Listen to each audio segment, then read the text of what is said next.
Learning the buttons on your Nikon D5200 is the first step to taking great photos with this DSLR camera. In this video, I will take you through all the buttons and features on the top of the camera. After watching this, you will know what they all do and be more confident using your camera. Don't go away.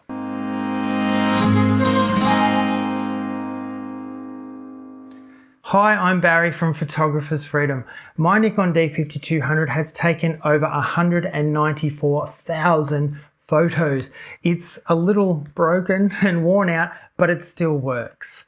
Welcome to my channel where I do Nikon D5200 photography tutorials, as well as a lot of other Nikon DSLR related stuff.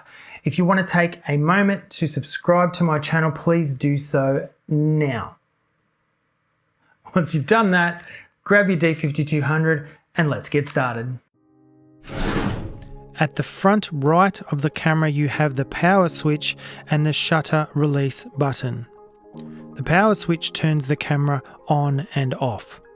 The shutter button is used to focus and take a photo. If you apply light pressure with your finger, you will feel resistance as if it has gone down as far as it will go.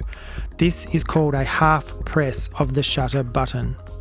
This activates the camera's autofocus. Once focus is achieved, you can then apply further pressure to the shutter button to take a photo.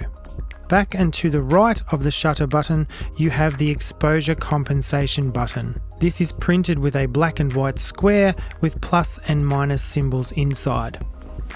Exposure compensation changes the exposure from the value suggested by the camera. This can be used in the P, S and A modes. In M mode, this button changes the aperture. Press and hold it while rotating the command dial to change the aperture. To the left of the exposure compensation button is the info or information button. This is used to turn the information display on the LCD screen on or off. You can also use it to cycle through display modes while using live view. Forward and left of the info button is the movie record button. This is used to start or stop recording video with the D5200. You must be in live view to record videos. The last of the small buttons on top of the camera is the release mode button. Use this to change shutter release modes. Pressing it will bring up the release mode menu where you can choose single frame, where one photo is taken each time the shutter button is pressed. Continuous L, the camera takes photos at 3 frames per second. Continuous H, the camera takes photos at 5 frames per second. Self timer, used to delay the shutter release by the duration set under self timer in the timer's AE lock menu inside the custom setting menu. Delayed remote, the shutter releases 2 seconds after pressing the button on a compatible remote. Quick response remote, the shutter triggers instantly when the button on a compatible remote is pressed. Or quiet shutter release. This allows you to control when the camera's mirror clicks back into place after each photo. The large dial with various symbols on it is the mode dial. This allows you to select the camera's various shooting modes by turning it clockwise or counterclockwise. Sticking out from the mode dial is the live view switch. Pulling this lever toward the rear of the camera will engage live view, where the view through the lens is displayed on the camera's monitor. At the top center of the camera is the accessory shoe or hot shoe. This may be covered by the accessory shoe cover. Sliding the cover out reveals the hot shoe where speed lights can be attached for flash photography.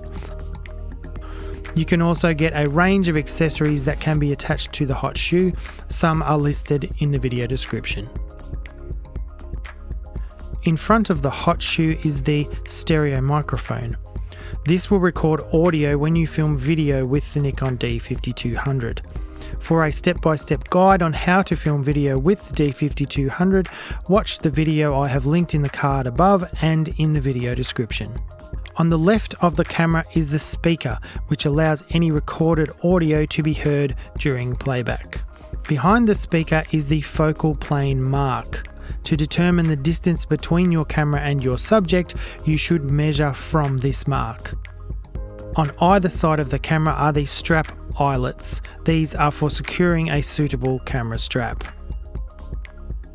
If you enjoyed this video, please give it a like. If you want to say thanks, you can do that in the comments section below the video. Until next time, I'm Barry from Photographer's Freedom. Get out there, take some wicked shots with your D5200. I'll see you soon.